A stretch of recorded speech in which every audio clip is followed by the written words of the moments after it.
notes sound The good. skips themselves, I mean, are rhythmically okay. You want to resolve to the where you're skipping to, not make the skip really stronger.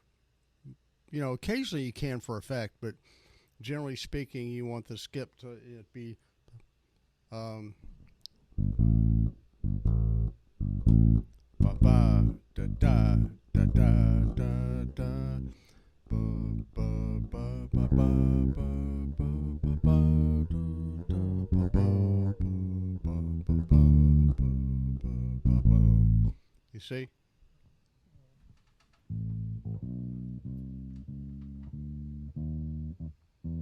Now, as far as clipping the note, making it short, going da da da, you can do that occasionally for effect.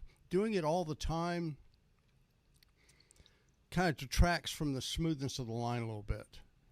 So keep it more smooth and connected, but occasionally you can go ba ba ba, but do it for effect as opposed to being the way you do it all the time.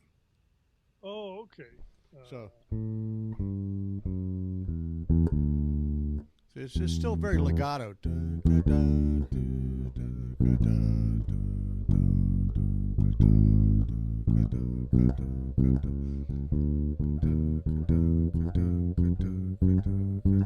It's almost like a swing eighth note, really. Oh, One and two and three and four and one and two and three and four and one.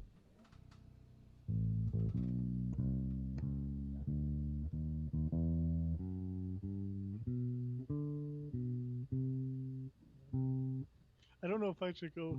So it should be at the end of the. It could be in different places. Oh, It doesn't necessarily have to be in one place all the time.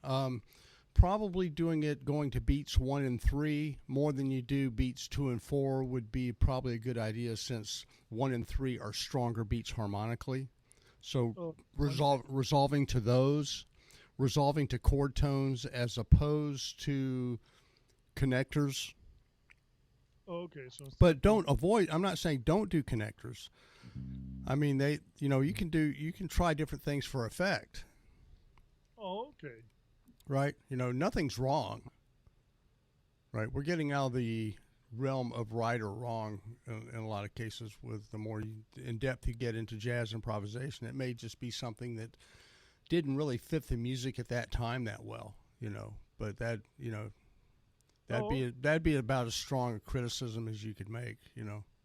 oh, okay. Okay, yeah. Depending where you put it. So maybe. As an exercise, just do skips going to one beats 1 and 3 all the way through it.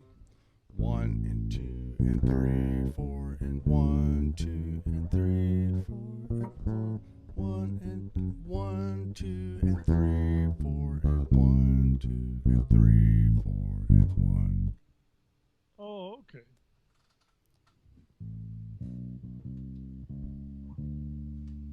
Now you could try just go back to like just doing triads, get away from the stepwise motion for a minute. Oh, 1 and 2 and 3, 1, 2 and 3 and 4 and 1, 2 and 3 and 4 and 1 and 2, 1, 2 and 3, 4 and 1, 2 and 3, 4 and 1. oh, okay. So start with something like that. Okay. Now, it doesn't mean you can't do all over the place in different places like you were just kind of throwing them in randomly. And I would probably go ahead and just, throw on the track and just, play it like you're on a gig. Don't worry about it. Don't worry about where you're putting them. Just kind of turn it on and see Okay, what so- kind of internalization you have. A lot of times working with a track in a real kind of performance tempo is good to do, but more than anything else, it kind of tells you where your bar is. Oh, okay. It tells you, it'll tell you what level you're kind of working at. You can go back and look and see what was actually happening when you just kind of free up and just play. It's important to spend some time in your practice, practicing like, go into performance mode for a minute.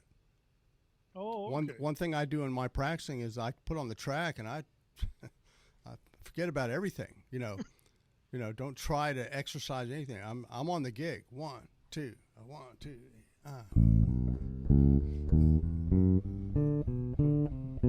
Whatever happens, happens.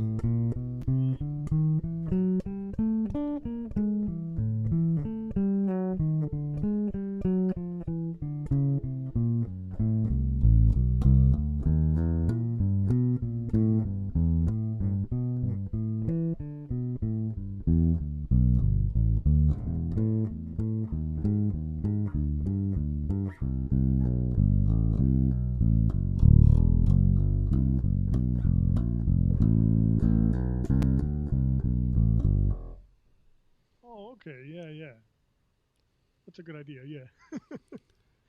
Yeah, You it know, just didn't seem natural, so I thought, oh, I wasn't sure if I was doing yeah. it right or just need Well, more. you should spend some time not. Don't care if you're doing it right. You know, like on a gig, you don't want the worst thing you can do in a performance situation is worry about the quality of what you're playing.